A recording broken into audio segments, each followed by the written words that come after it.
MBN 뉴스파 오늘의 주요 뉴스입니다. 일본이 우리나라를 향해 전략물자 관리가 허술하다고 주장하고 있지만 정작 자신들의 수출 통제는 더욱 허술한 것으로 드러났습니다. 벤츠 등 사치품뿐만 아니라 미사일 레이더까지 북한으로 불법 수출된 사실이 UN 보고서를 통해 확인됐습니다. 5박 6일간의 일본 출장에서 돌아온 이재용 삼성전자 부회장이 귀국 직후 긴급 사장단 회의를 열고 사실상 비상경영을 주문했습니다. 이 부회장은 일본의 수출 규제 대상인 3가지 반도체 소재의 긴급 물량 확보에 일부 성과를 거둔 것으로 전해졌습니다.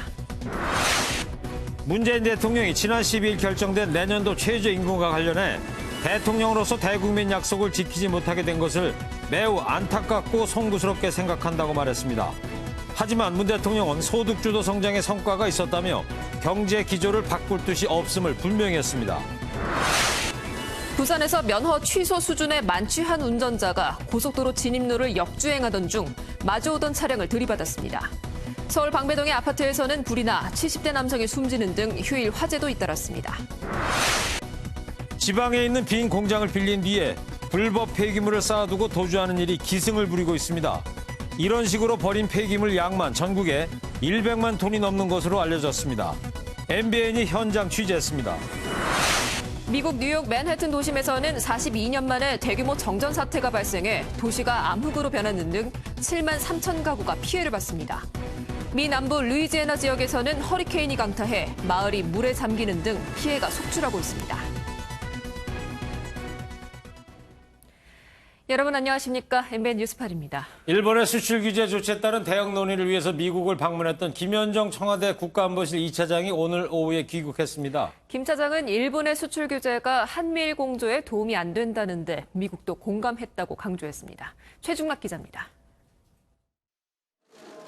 3박 4일간 미국 방문에서 일본의 수출 규제의 부당함을 적극적으로 알린 김현종 국가안보실 2차장은 충분히 그 목표를 이뤘다고 밝혔습니다. 당초 생각했던 목표를 충분히 이뤘다고 생각하고 개인적으로는 그 결과에 대해서 만족을 합니다. 미측 인사들은 예외 없이 이러한 우리 입장에 공감을 했습니다. 특히 미국 측은 한미일 협력이 훼손돼서는 안 된다는 점과 반도체 글로벌 공급 체계에 영향을 미쳐 자국 기업이 타격을 입을 수 있다는데 우려가 컸다고 강조했습니다. 우리 전략물자가 북한으로 반출될 가능성이 있다는 일본의 주장에 대해서는 미국이 같은 평가를 하고 있다며 억지 주장이라는 우리 정부의 손을 들어준 것으로 해석했습니다. 미측 인사들이 우리 입장에 대해서 충분히 공감한 만큼 미측이 필요하다면 필요한 역할을 할 것이라고 생각합니다. 직접적으로 중재를 요청하지는 않았습니다. 정부는 오는 23일 제네바에서 열리는 WTO 일반 이사회에서도 일본의 수출 규제 문제점을 적극 설명하고 국제사회에 공론화시킬 예정입니다. 미국의 공감대에 따른 대가로 우리 정부가 호르무즈 해협 파병 요청을 받았는지에 대해 김현정 2차장은 관련 언급은 없었다고 부인했습니다. MBN 뉴스 최중락입니다. 일본은 지금 우리 보고 대북 제재를 소홀히 했다고 근거도 없이 주장하고 있지 않습니까? 그러나 정작 일본은 북한에 돈 될 만한 거는 다 팔고 있었습니다. UN 안보리 보고서에 품목이 다 나와 있습니다. 벤츠, 렉서스, 사치제에다가 담배, 화장품, 노트북, 컴퓨터 또 있습니다. 군함 레이더, 무인기 부품 이거 다 명백한 불법입니다. 핵 개발 물자를 넘겼을 가능성도 있고요. 적반하장도 이런 적반하장이 어디 있습니까? 김경기 기자입니다. 유엔 안보리 대북제재위원회 전문가 패널이 2010년부터 올해까지 작성한 보고서입니다. 2008년에서 2009년 사이 벤츠와 렉서스 등 고급 승용차 18대와 담배 10,000개 피, 다량의 화장품 등이 일본에서 북한으로 수출됩니다. 유엔 안전보장이사회가 2006년부터 모든 사치품의 북한 제공을 금지하고 있는 만큼 명백한 불법 수출입니다. 특히 이 시기에 노트북 698대 등 7,200대의 컴퓨터가 일본에서 북한으로 넘어갔는데 최종 사용자가 대량 파괴 무기의 개발에 관여한 것으로 의심받는 평양정보센터입니다. 사치제나 컴퓨터뿐만이 아닙니다. 2015년 북한 노동신문이 군함에서 미사일을 시험 발사하는 사진을 공개했는데 해당 군함의 레이더가 일본 회사 제품으로 확인됐습니다. 이런 가운데 하태경 바른미래당 의원은 2009년 산케이 신문 기사를 인용해 일본의 핵개발 관련 제품이 국제 암시장을 통해 북한으로 넘어갔을 가능성을 주장했습니다. 일본 기업이 특수 자석, 전자현미경 등 핵개발이나 연구에 필요한 물자가 대량으로 수출되고 있었던 것이 판명되었다. 하 의원은 일본이 북한 핵개발 문제에 있어 책임에서 절대 자유로울 수 없음에도 적반하장식으로 우리를 음해하고 있다고 비판했습니다. MBN 뉴스 김경입니다. 한편 수출 규제 해법을 찾으러 일본을 다녀온 이재용 삼성전자 부회장이 오늘 긴급 사장단 회의를 직접 소집했습니다. 귀국 하루 만에 소집한 건 현 상황이 그만큼 위기라는 절박함 때문이겠지요. 이 부회장의 메시지는 무엇이었는지 홍주환 기자가 전해드립니다. 일본의 수출 규제를 타개할 해법을 찾기 위해 5박 6일 동안 일본 출장을 다녀왔던 이재용 삼성전자 부회장. 혹시 일본 소재부품 회사들과도 좀 만남을 가지셨나요? 이 부회장은 귀국 다음 날인 토요일 반도체 디스플레이 분야 경영진과 긴급 사장단 회의를 진행했습니다. 삼성 측은 이 부회장이 일본 출장 성과를 사장단과 공유하고 반도체 디스플레이 소재 수급 현황과 일본 수출 규제에 대한 대응 방안 등을 논의했다고 밝혔습니다. 이번 일본 출장에서 이 부회장은 수출 규제 대상인 3가지 소재의 긴급 물량을 일부 확보했지만 근본적인 해소 방안이 될 정도는 아닌 것으로 전해졌습니다. 이 부회장은 이번 회의에서 특히 사장단에게 여러 가지 시나리오별 비상 대응 방안, 즉 컨틴전시 플랜을 마련하라고 지시한 것으로 알려졌습니다. 일본이 수출 규제 품목을 늘리게 되면 휴대폰과 가전제품 등 삼성의 주요 사업 분야에도 악영향을 끼칠 수 있기 때문입니다. 삼성은 현재 반도체 핵심 소재 대체제를 마련하기 위해 중국과 대만, 러시아 등에서 수입처 다각화를 시도하고 있는 것으로 알려졌습니다. 이 부회장의 사장단 소집은 일본의 수출 규제가 당초 예상보다 심각한 상황에서 위기 극복을 위해 그룹 차원의 역량을 모으겠다는 의지로 풀이됩니다. MBN 뉴스 홍주환입니다. 현재 한일 상황과 관련해서 야권은 정부의 대응을 질타하고 있습니다. 유승민 바른미래당 의원은 문 대통령이 일본에만 유독 강경하다 이렇게 꼬집었는데요. 이에 청와대는 국익을 위한 정치권의 협조를 당부했습니다. 관련해서 최영규 기자 리포트를 먼저 보시고요. 수출 규제 해법 논의차 동분서주했던 이재용 부회장과 김현종 청와대 안보실 2차장의 뒷이야기들 뉴스 추적하도록 하겠습니다. 유승민 바른미래당 의원이 중국과 북한엔 한없이 부드러운 문 대통령이 일본에 대해서만 강경한 이유가 무엇인가라고 비판했습니다. 유 의원은 SNS를 통해 중국이 사드 배치에 대해 경제 보복을 했을 때 비핵화를 위해 김정은에게 보여준 저자세를 우리 국민은 기억한다고 꼬집었습니다. 이어서 나는 친일도, 반일도, 종북도 아니라며 일본의 경제 보복을 외교로 해결하기 위해 중국과 북한을 대하는 태도의 절반이라도 보여줄 순 없는가라고 지적했습니다. 나경원 자유한국당 원내대표도 일본과의 문제는 결국 문 대통령이 풀어야 한다고 압박했습니다.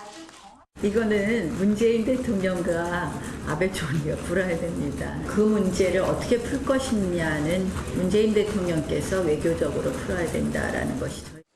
청와대 관계자는 이에 대해 아베 총리가 매우 정치적으로 대응하고 있는데 지금 만난다 하더라도 무슨 얘기가 되겠느냐고 반박했습니다. 그러면서 지금은 국내 정치권이 서로 힘을 모아 국익에 도움이 되는 얘기를 같이 해야 할 때라며 야권의 협조를 당부했습니다. MBN 뉴스 최영규입니다. 일본 수출 규제 해법을 찾기 위해서 김현정 청와대 국가안보실 2차장은 미국을 다녀왔고요. 이재용 삼성전자 부회장은 일본 방문하고 돌아왔습니다. 지금부터 그 뒷얘기를 연장현 기자와 뉴스 추적하도록 하겠습니다. 자, 연장현 기자. 예. 우선 김현정 2차장 방미 기간 동안 한미일 3자 협의까지 이끌어내는 데는 좀 실패한 것으로 보입니다. 네, 그렇습니다. 김현종 2차장은 이 미 행정부 사람들을 만나서 일본의 이번 조치에 대한 부당성을 주장했습니다. 네. 김 차장은 한미일 고위급 회담 제안에 대해서는 한미는 공감대를 이뤘지만 일본이 소극적이었다고 밝혔습니다. 오늘 귀국하는 저 장면이군요. 그렇습니다. 또 지금으로선 회담이 성사될 기미가 보이지 않는다라고 인정하기도 했습니다. 네. 그리고 지금 해리 해리스 주한 미국 대사가 아직 미국이 중재할 때가 아니다. 이렇게 말한 거에 대해서 김현정 차장이 좀 불편함을 감추지 않았더라고요. 네, 맞습니다. 해리 해리스 주한 미국 대사의 그러한 발언은요, 이 그제였죠. 윤상현 국회 외교통일위원장을 만난 자리에서 나왔습니다. 예. 해당 발언은 오는 21일 일본 참의원 선거를 염두에 둔 것으로 보입니다. 21일 이제 다음 주 꼭 일요일입니다. 네, 그렇습니다. 이 사실 미국은 일본이 동북아 방위에 도움이 되길 바라는데 아베 총리는 이번 선거에서 전쟁할 수 있는 나라로 개헌할 수 있도록 의원수를 확보하는 데 총력을 다하고 있는 모양새입니다. 예. 김 차장은 이에 대해서 불편한 심기를 숨기지 않았는데요. 김 차장은 해리스 대사를 가리켜서 중재에 나설 때가 아니다라는 표현보다는 좀 더 잘 말할 수 있었을 것이라고 하면서 그런 표현은 지금 타이밍에서는 좀 거시기하다라고 밝혔습니다. 거시기하다. 거시기하다. 자, 속뜻을 뭐라고 읽어야 될까요? 이 문장의 맥락상으로 비춰봤을 때는 이 타이밍에서는 조금 부적절한 언급이었다 정도로 해석할 수 있을 것 같습니다. 미국의 입장은 뭡니까, 그래서? 네, 그렇다고 해서 미국 측도 이 팔짱을 끼고 관망하고만 있는 건 아닙니다. 네. 현재 일본을 방문 중인 스틸웰 미 국무부 동아시아 태평양 차관보는 모레에 우리나라도 방문할 예정인데요. 예, 화요일이겠네요. 그렇습니다. 한일 양쪽의 이야기를 들어보고 난 뒤에 미국의 역할을 고민할 것으로 보입니다. 그래요. 이재용 삼성전자 부회장 얘기 한번 해보려고 하는데 이 부회장이 이제 일본 방문하고 이제 돌아오자마자 비상 경영을 외쳤습니다. 그 의미 우리가 뭐라고 읽어야 돼요? 아무래도 일본의 이 지금 수출 규제가 다음 주에 있을 참의원 선거가 끝나고 난 뒤에도 계속될 것으로 전망하는 걸로 보입니다. 장기화 될 것 같다? 그렇습니다. 일본 재계 원로들이 현재 한일 갈등이 쉽게 끝나지 않을 것으로 내다봤을 가능성이 큰 건데요. 네. 특히 일본 정부가 다음 달 안보상 우호 국가, 이른바 화이트리스트에서 한국을 제외할 경우에는 반도체에서 휴대폰 가전제품까지 전방위에서 타격을 입을 것이라는 우려도 나오고 있습니다. 네, 그만큼 장기화되면 이제 피해가 확산될 것 같다 이런 우려인데. 그렇습니다. 이재용 부회장이 지난번에 그 청와대 간담회까지 이제 포기를 했는데 이번에 이제 돌아왔으니까 문재인 대통령 직접 만나가지고 방일 성과를 공유할 것 같습니까? 어떻게 전망이 돼요? 조금 이제 조심스럽게 한번 지켜봐야 될 것 같은데요. 네. 말씀하신 것처럼 이 부회장은 당초 2박 3일 원래 일정이었습니다. 이 방일 일정에서 3일을 더 연장해서 체류한 것으로 알려졌습니다. 예. 말씀하신 것처럼 이 부회장의 일본 방문 기간 중엔 청와대에서 문 대통령이 30대 주요 그룹 총수들을 만나는 자리를 만들었고요. 이 자리에 이 부회장은 불참을 했는데 아마 양해를 받았을 겁니다. 네. 이재용 부회장은 일본에서 미쓰비시 UFJ 파이낸셜 그룹 등 일본 3대 대형은행의 간부들과도 잇따라 만난 것으로 전해졌는데요. 이처럼 금융계 동향까지 파악하고 왔다는 건 일본의 전반적인 분위기를 보고 난 뒤에 추후에 청와대에 가서 보고를 할 가능성도 있기 때문이란 분석이 나옵니다. 네. 청와대의 한 관계자는 아직 문 대통령이 이 부회장과의 만남을 추진 중이란 얘기는 전해듣지 못했다라고 밝혔습니다. 하지만 그러면서도 청와대 측은 언제라도 이 부회장을 만날 필요가 있으면 만나겠다는 게 기본 입장이라고 덧붙였습니다. 네. 반드시 문 대통령이 아니더라도 이 부회장이 정책실의 고위 관계자를 만나서 성과를 공유할 것이란 추측이 가능합니다. 네. 일본의 수출 규제가 장기화되면 뭐 우리뿐만 아니라 일본에게도 좋을 게 없다는 전망입니다. 양국이 적극적으로 좀 대화에 나서서 서로 윈윈할 수 있는 해결책이 빨리 마련되길 기대해 보겠습니다. 자, 연장인 기자였습니다. 네, 다음 소식입니다. 김상조 청와대 정책실장이 문재인 대통령을 대신해서 취임 3년 내 최저임금 10,000원 공약을 지키지 못한 것을 사과했습니다. 하지만 소득 주도 성장 정책이 폐기된 것은 아니라며 확대 해석을 경계했습니다. 이동화 기자입니다. 내년도 최저임금이 올해보다 2.9% 오른 시간당 8,590원으로 결정된 것과 관련해 청와대가 공식 입장을 내놓았습니다. 김상조 청와대 정책실장은 문재인 대통령을 대신해 취임 3년 내 최저임금 10,000원 공약을 지키지 못한 것에 대해 사과했습니다. 대통령으로서 대국민 약속을 지키지 못하게 된 것을 매우 안타깝고 송구스럽게 생각한다. 김 실장은 임금 노동자와 다를 바 없는 영세 자영업자와 소상공인에게 부담이 된 것은 부정할 수 없다며 속도 조절이 불가피했다고 해명했습니다. 하지만 이번 결정이 소득주도 성장 정책 폐기나 포기를 의미하는 것이 아니라고 선을 그었습니다. 오해는 소득주도 성장이 곧 최저임금 인상만을 의미하는 것으로 좁게 해석하는 편견에서 비롯된 것이라고 할 수가 있습니다. 절대 그렇지 않습니다. 김 실장은 또 최저임금 정책이 일과 을의 전쟁으로 사회 갈등의 요인이 돼 가슴 아프다며 정부 지원책이 촘촘하게 마련될 수 있도록 보완하겠다고 덧붙였습니다. MBN 뉴스 이동화입니다. 처벌 수위를 강화해도 음주운전 소식이 계속되고 있습니다. 이번에는 부산에서 만취한 운전자가 고속도로 진입로를 역주행하다가 마주오는 차량과 충돌했습니다. 그리고 지난 밤 사이 서울 방배동의 한 아파트에서는 불이 나 한 명이 숨졌습니다. 배준호 기자입니다. 차로가 하나뿐인 고속도로 진입로 맞은편에서 갑자기 승용차가 나타납니다. 운전자가 미처 피하지 못하고 차량 측면을 들이받습니다. 오늘 새벽 부산 남해고속도로 진입로를 역주행하던 차량이 마주오던 차량과 충돌하는 사고를 냈습니다. 경찰 조사 결과 사고를 낸 30대 김모 씨는 혈중 알코올 농도 0.161%로 면허 취소 수준이었고 100m가량을 역주행한 것으로 확인됐습니다. 이 사고로 피해 차량 운전자는 경상을 입었습니다. 경찰은 김 씨를 불구속 입건하고 정확한 사고 경위를 조사하고 있습니다. 아파트 주민이 산소호흡기를 낀 채 소방대원에게 구조되고 의식을 잃은 주민이 응급조치를 받습니다. 오늘 새벽 서울 방배동의 13층짜리 아파트 12층에서 불이 났습니다. 경비 아저씨가 그 새벽에 불이 나고 소리 지르셔가지고 문 열고 나와봤더니 새벽 타는 냄새 나길래 위에 바로 올라가 보니까 검은 연기가 이제 자욱해가지고. 화재 연기가 계단에 가득 차 주민들은 대피에 어려움을 겪었는데요. 벽에는 당시 생긴 연기 그을음이 아직도 까맣게 남아 있습니다. 주민 4명이 병원으로 옮겨졌는데 화재가 난 집에 거주하는 70대 남성이 끝내 숨졌습니다. 아파트 11층에서 불길이 치솟습니다. 서울 도남동의 한 고층 아파트에서 불이 나 주민 수십 명이 대피했습니다. 다행히 불은 20분 만에 꺼졌고 인명피해도 없었습니다. 소방당국은 실외기에서 화재가 난 것으로 보고 정확한 화재 원인을 조사하고 있습니다. MBN 뉴스 배준우입니다. 사람들이 많이 다니는 주택가 골목길에서 지인을 살해한 40대 남성이 체포됐습니다. 피의자는 지인이 폭행 사건 합의를 해주지 않자 흉기를 휘둘렀다고 합니다. 정치훈 기자입니다. 주택가 골목길에서 한 남성이 튀어나오더니 곧이어 다른 남성이 뒤를 쫓아 뛰어갑니다. 이후 몸싸움이 벌어진 뒤에 흉기를 휘두르는 장면이 포착됩니다. 지나가던 시민이 차를 세워 신고하자 곧이어 경찰관이 달려오고 구급차도 도착합니다. 쓰러진 30대 남성은 병원으로 옮겨졌지만 숨졌습니다. 밤이라지만 그리 늦지 않은 시간에 그것도 사람들이 많이 다니는 주택가 골목에서 벌어진 대범한 범행이었습니다. 피가 가지고 다 범벅돼갖고 보리산이 여기서 뺑 돌아서. 붙잡힌 40대 박모 씨는 어제 인근 술집에서 지난 4일 자신이 폭행한 30대 남성을 만났습니다.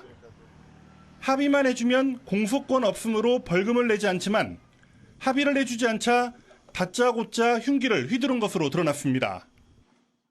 폭행, 치상 등 전과 13범인 박 씨는 범행 이후 멀리 도주했다가 저항 끝에 경찰의 테이저건을 맞고 붙잡혔습니다.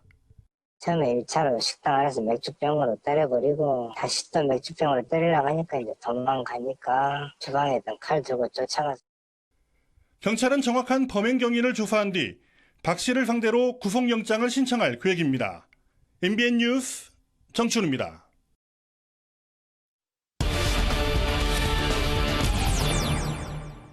네, 배우 강지한 씨가 성폭행과 성추행 혐의로 지난 12일에 구속됐습니다. 강 씨는 경찰 조사 내내 술에 취해서 기억나지 않는다 이렇게 주장하고 있는데요. 음주로 인한 심신미약을 노린 것이란 지적도 많습니다. 사회부 이현재 기자와 뉴스 추적하도록 하겠습니다. 이현재 기자, 강지환 씨가 이제 구속이 됐는데 신병은 지금 어떻게 돼 있습니까? 네, 강지환 씨는 현재 경기 분당경찰서 유치장에 구속돼 있습니다. 광주경찰서가 구속시킨 거 아니에요? 네, 맞습니다. 사건을 담당하는 주체는 경기 광주경찰서인데요. 광주경찰서에는 유치장이 없기 때문입니다. 네, 오늘 경찰에 확인을 해보니까 경찰은 강 씨를 직접 조사할 계획은 이제 아직 없다고 합니다. 강 씨는 구속되기 전부터 줄곧 술에 취해 당시 상황이 기억나지 않는다라고 주장을 하고 있습니다. 보통 범행을 이제 부인하거나 이렇게 하기 마련인데 왜 술 때문에 기억이 잘 안 난다 이런 주장을 하고 있을까요? 네, 아마 변호사와 상의를 하고 나서 준비된 답변을 계속하는 것으로 보이는데요. 이걸 두고 일각에서는 음주에 의한 심신미약 판정을 노리는 것 아니냐는 그런 지적도 나오고 있습니다. 그리고 얼마 전에 지하철역에서 몰카 찍다 잡혔던 전 앵커도 이제 술에 취해 있었다고 진술해서 주치감경 폐지 논란이 불거졌었는데, 자, 주치감경 이게 뭡니까? 설명 좀 해주실래요? 네, 사실 주치감경이란 용어 자체는 정확한 법률 용어는 아닙니다. 아, 그래요? 네. 심신장애가 생긴 상태로 범행을 저질렀을 때 형을 줄여줄 수 있다라는 현행법이 있는데요. 음주에 의한 심신미약이 인정되면 판사의 판단과 관계없이 반드시 형이 줄어들게 돼 있어서 주치감경 또는 주치감형이라는 표현을 흔히 사용한 겁니다. 그러니까 강지환 씨도 지금 이 법을 염두에 두고 있다는 지적이 나오는 것 같은데 이 법이 적용된 그 대표적인 사례가 있죠? 네, 있습니다. 지난 2008년에 발생한 조두순 사건이 대표적인 예시입니다. 조 씨도 당시에 술에 취해서 범행을 저질렀다고 계속 주장을 했었고요. 검찰이 무기징역을 구형했지만 음주에 의한 심신미약이 인정되면서 1심 재판부는 12년형을 선고했습니다. 이후 조 씨는 이 형량마저 무겁다고 항소를 했지만 모두 기각됐습니다. 근데 궁금한 게 말이죠. 이런 법이 우리나라 말고 다른 나라에도 존재합니까? 그렇지는 않습니다. 이런 법은 우리나라에만 있습니다. 독일과 프랑스는 음주 상태에서 범죄를 저지르면 오히려 더 무겁게 처벌을 하고요. 영국과 미국도 처벌을 줄여주지는 않습니다. 선진국들에는 이런 법이 없다 보니까 더 논란이 되고 있습니다. 그렇군요. 그러니까 강지환 씨가 심신미약에 의한 감형을 노린다는 건데 효과가 있을까요? 아마도 그렇지는 않을 것으로 보입니다. 조두순 사건 이후에 법이 개정이 됐습니다.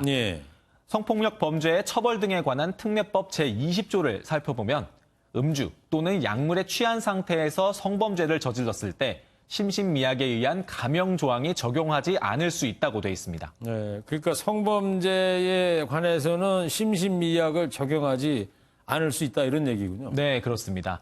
지난 2017년에 주치감경을 폐지하자는 국민청원이 올라온 적이 있었는데요. 당시 21만 명이 넘게 동의하면서 청와대가 직접 응답을 했고요. 조국 민정수석이 아예 못을 박아버리기도 했습니다. 당시에 어떻게 말했는지 한번 들어보시죠. 그때 이후부터는 술을 먹고 성범죄를 저지른다고 해서 봐주는 일은 사실상 불가능합니다. 그랬죠. 조국 수석이 저런 이야기 한 기억이 납니다. 맞습니다. 그런데 일반 범죄에 대해서는 아직도 이 주치감경이 적용될 수 있다 보니까 이 폐지 논란이 이제 계속되고 있는 것 같은데 폐지가 가능하긴 한 겁니까? 사실 지금 제가 여기서 이게 폐지가 가능하다, 불가능하다를 명확하게 말씀드릴 수는 없겠지만요. 좀 폐지를 찬성하는 여론과 달리 법 쪽의 목소리는 조금 다릅니다. 관련 법안을 좀 더 신중하게 바라봐야 한다는 건데요. 술에 취해 있었다고 해서 모든 범죄 행위를 일반화시켜서 감형해 줄 수 있겠냐는 겁니다. 악용될 소지도 충분하다 보니까 일률적인 조항 삭제 자체는 곤란하다는 것이 법 쪽의 입장입니다. 술에 취했는지 여부를 떠나서 성범죄에 마땅한 처벌이 뒤따라야겠죠. 강지환 씨 사건 수사 과정 더 지켜봐야 될 것 같습니다. 사회부 이현재 기자였습니다. 뉴스 이어갑니다. 오늘 아침 서울 상계동 수락산 인근에 멧돼지떼가 나타나서 한바탕 소란이 일었습니다. 산초 입에서 등산객이 발견해 신고를 했는데 6마리 중에 4마리가 사살됐습니다. 정수정 기자입니다. 서울 수락산 인근에서 오늘 오전 8시 40분쯤 멧돼지떼가 나타났다는 신고가 접수됐습니다. 등산로 초입에 내려온 멧돼지는 6마리. 신고를 받고 엽사가 출동해 현장에서 멧돼지 2마리가 먼저 사살됐고 수색 끝에 산 중턱에서 2마리가 추가로 사살됐습니다. 멧돼지는 먹이를 찾아 이곳 산 초입까지 내려왔는데요. 떼를 지어 있는 모습을 본 등산객이 바로 신고했습니다. 6마리 중 나머지 2마리는 산속으로 도망쳤습니다. 멧돼지가 6마리가 30m 반경에서 먹이질을 하고 있는 거를 포획해놓고 신고하신 분이 직접 통화를 했는데 멧돼지가 쿡쿡거리면서 덤비들더라. 이제 이런 상황이 되다 보니까 사살된 멧돼지 4마리는 어린 멧돼지였지만 30에서 40kg 정도로 덩치가 컸습니다. 다행히 현재까지 접수된 피해는 없습니다. 올해 수락산 인근에서만 포획된 멧돼지는 30여 마리입니다. 약들이 내려온 적이 있다. 그 약들 간 사람들은 멧돼지를 손으로 봤다 오는데 멧돼지가 저쪽에서 오는데 사람들이 시에서는 들어가다가 재빨리 이쪽으로 뛰더라고요. 여름철 등산객이 늘어나며 산 밑으로 내려오는 멧돼지를 발견하는 경우도 늘고 있습니다. 전문가들은 멧돼지가 직진하는 습성이 있기 때문에 멧돼지를 봤을 때는 움직임을 최소화하고 나무 뒤에 몸을 숨기는 것이 우선이라고 말합니다. MBN 뉴스 정수정입니다. 가출 청소년을 상대로 한 성범죄는 지금까지는 합의했다는 이유를 들면 처벌을 피하는 경우가 많았습니다. 앞으로는 청소년의 어려운 상태를 이용해서 성관계를 할 경우 합의 또는 자발적 의사와 상관없이 처벌을 받게 됩니다. 손기준 기자입니다. 지적장애가 있는 고등학생 여고생이 금전을 빌미로 성적 학대를 받자 주인공이 여동생을 찾는 영화 언니 속의 한 장면입니다. 영화 속 이야기 같지만 청소년을 상대로 한 성범죄는 우리 근처에 만연해 있습니다. 휴대전화로 손쉽게 사용할 수 있는 익명 채팅 애플리케이션입니다. 제가 성별을 여자로 설정하니 순식간에 온갖 추파가 쏟아집니다. 미성년자라고 밝혔는데도 음란 사진을 보내는 등 도가 지나친 메시지는 끝을 모를 정도입니다. 앞으론 가출 청소년 등 어려운 형편에 처한 청소년과 합의로 성관계를 했더라도 처벌받게 됩니다.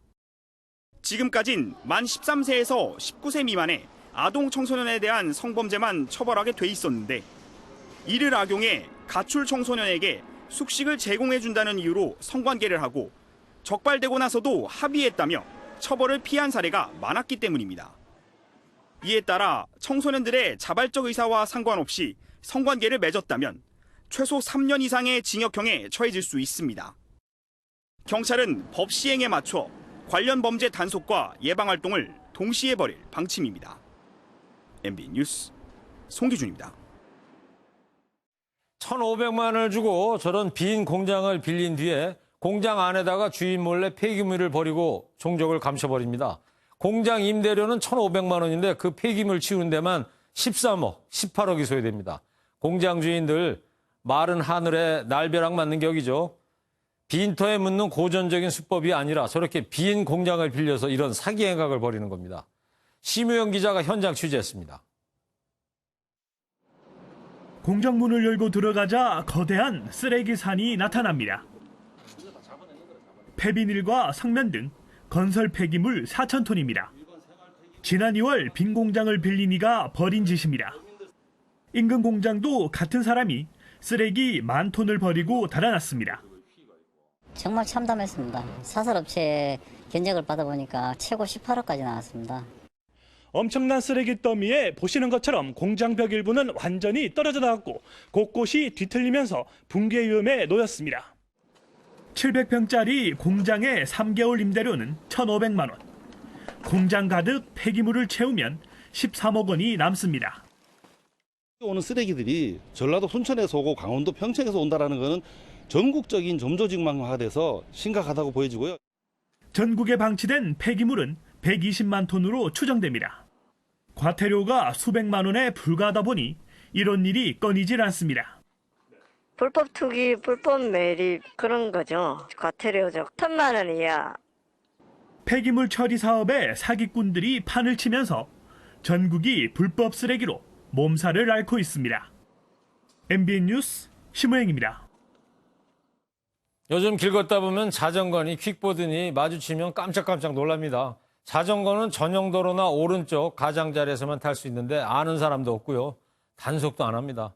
사고 많이 납니다. 그래서 자전거 이용객들 말이죠. 제발 천천히 또 따르릉 따르릉 경적 소리라도 좀 내면서 다니게 해주길 바랍니다. 정태훈 기자입니다. 서울의 한 자전거 도로입니다. 자전거 도로가 바로 옆에 있지만 텅 비어 있고 오히려 자전거들은 인도 위를 달립니다. 자전거를 끌고 지나가야 하는 횡단보도에서도 예외는 없습니다. 모두 엄연한 불법입니다.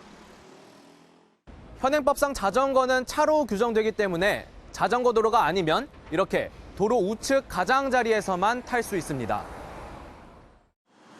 하지만 규정을 지키지 않는 자전거 이용자들이 많습니다. 인도가 어느 정도 넓다 싶으면 인도로 많이 다니는 편인 것 같아요. 스마트폰을 보거나 음악을 들으며 걷는 사람들이 많은 상황에서 불쑥 나타나는 자전거는 사고의 원인이 되기도 합니다. 갑자기 확 튀어나와가지고 굉장히 놀랐었던 적이 있어요. 항상 주변 살피게 되더라고요. 실제 지난해 자전거 관련 교통사고 가운데 인도나 횡단보도에서 발생한 사고는 10건 중 4건. 도로에서 난 사고보다 3배 이상 많습니다. 하지만 이렇다 할 단속 규정이 없이 사실상 방치된 상황입니다. 단속 규정은 명시되어 있는 규정은 없는 것 같아요. 범칙 규정이나 과태료 규정이나 교육이나 홍보나 캠페인으로 꾸준히. 자전거가 시민들의 편리한 이동수단으로 자리 잡기 위해서는 무엇보다 전용도로 같은 인프라 확충이 이루어져야 하지만 자전거 이용자들의 안전규칙 준수도 중요합니다. MBN 뉴스 정태웅입니다. 마을버스도 스마트폰 앱으로 표시되고 약속한 시간표대로 운행합니다. 서민에게는 아주 고마운 실핏줄 같은 교통수단인데요. 근데 마을버스 기사님들의 인력난이 심합니다. 빠듯한 운행 시간에 박봉에 시달리다 보니까 10명 중 7명이 이직한답니다. 마을버스에 관심과 지원이 필요해 보이고요. 정책 담당자들이 마을버스를 좀 타다 보면 마음버스가 될 것 같기도 한데요. 임성재 기자입니다. 21년째 버스 운행을 하고 있는 나성석 씨. 나 씨와 동료들은 새벽 5시부터 오후 1시까지 3.7km의 노선을 18번이나 돌고 나서야 잠깐의 휴식을 가집니다. 종점이라고 하지만 별다른 휴게시설이 없어 차 안에서 쉬기 일수. 제때 식사를 하기도 어렵습니다. 여기 한 2, 3분 쉴 수도 있고 뭐 휴게시설이 있어서 쉬는 게 아니고 잠깐 여기 와가지고 배차 시간 적고. 상황이 이런데도 마을버스 기사의 연봉은 일반 시내버스 기사의 절반 수준이고 오히려 일하는 시간은 더 깁니다. 이러다 보니 이직률이 높습니다. 실제 마을버스 기사들의 이직률은 점점 높아지고 있는데 지난해엔 10명 중 7명에 달하는 기사들이 일을 그만뒀습니다. 마을버스 업체들은 별다른 방법이 없다는 입장입니다. 지자체가 적자폭만 보존해주다 보니 적자가 나지 않는 한 사정이 어려워도 별다른 지원을 받지 못하는 겁니다. 저희는 이제 차상위 업체들은 못 받는 거죠. 한 번도 못 받다가 이번 6월 거를 처음으로 이제 신청을. 마을버스도 시내버스와 같이 준공영제로 운영돼야 한다는 목소리도 있지만 지자체의 재정적 부담 때문에 실현 가능성은 낮습니다. 전문가는 대중교통 활성화를 위한 다양한 재원 마련 방안을 강구할 필요가 있다고 설명합니다. 런던 같은 경우는 혼잡 통행료의 수입을 대중교통 이용자들의 요금 보조를 위해서 활용을 하고 있고요. 일본 같은 경우는 실제로 그 정기 출퇴근자들에 대한 교통비를 사업자가 부담을 하는. 열악한 환경 속에서 시민들의 발휘되고 있는 마을버스 기사들에 대한 현실적인 대책이 필요해 보입니다. MBN 뉴스 임성재입니다.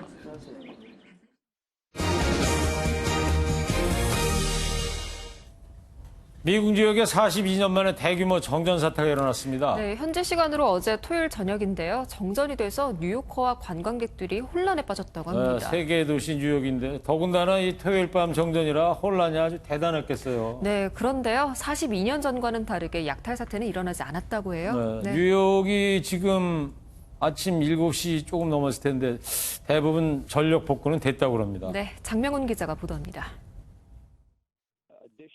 평소라면 화려한 불빛으로 가득할 맨해튼 도심이 암흑천지로 변했습니다.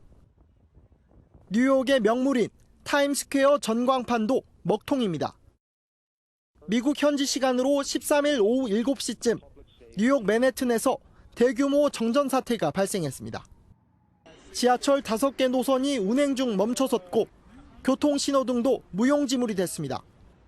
It's annoying not to have an air-conditioned apartment to go into right now, and I live on the 21st floor, so I can't really go up to my apartment if I don't want to walk, but otherwise it's... 공연의 메카 브로드웨이도 사정은 마찬가지입니다.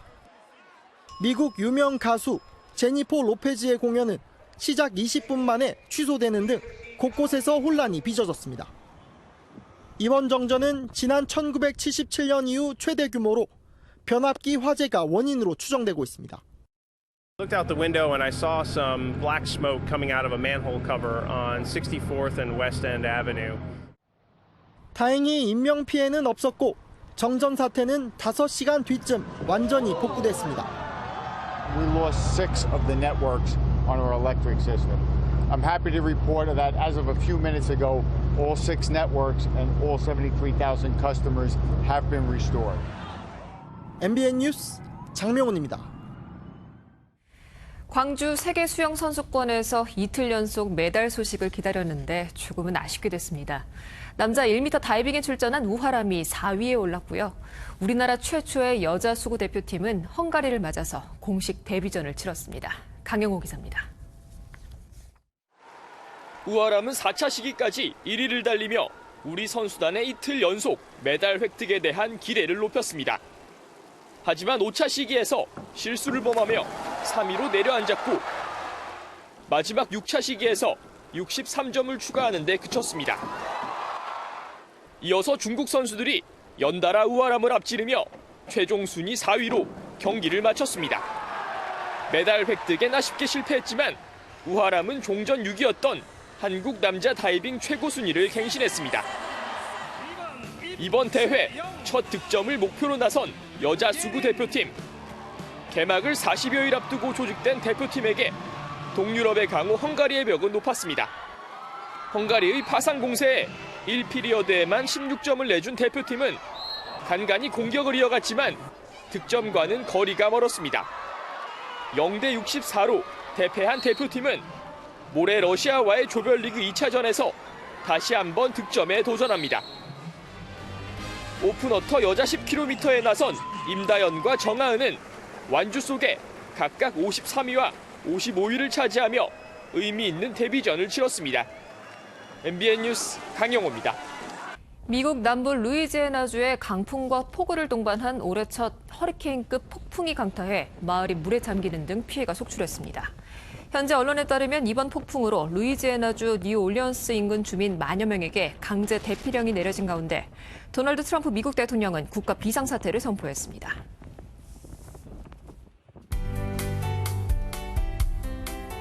오늘도 습도가 높아 날이 후텁지근했습니다. 곳곳에는 소나기가 쏟아졌는데요. 내일도 오늘과 비슷한 날씨가 예상됩니다. 대기 불안정으로 낮부터 밤사이 내륙을 중심으로 소나기가 내리겠고요. 적게 내리는 곳은 5mm, 많이 쏟아지는 곳은 천둥, 번개와 함께 60mm가량 내리겠습니다. 비가 내리기 전까지 곳곳에 공기가 탁하겠습니다. 인천과 경기 남부는 종일 나쁨 수준이 예상되고요. 그 밖에 서울과 충남, 충북, 광주와 부산, 울산은 오전 중에 나쁨 수준까지 오르겠습니다. 현재 전국에 구름이 가득 껴 있습니다. 오늘 저녁까지 내륙 곳곳에는 소나기가 내리는 곳이 있겠습니다. 내일도 낮 동안 후텁지근하겠습니다. 중부지방의 낮 기온 30도 안팎까지 오르겠습니다. 남부지방 광주와 대구의 낮 기온이 31도까지 치솟겠습니다. 동해안 지방 내일 아침 한때 5mm 안팎의 비가 내리겠습니다. 이번 주는 우산 챙겨야 할 날들이 많겠습니다. 화요일까지는 소나기가 내리겠고요. 수요일부터는 다시 장맛비 소식이 있겠습니다. 날씨였습니다.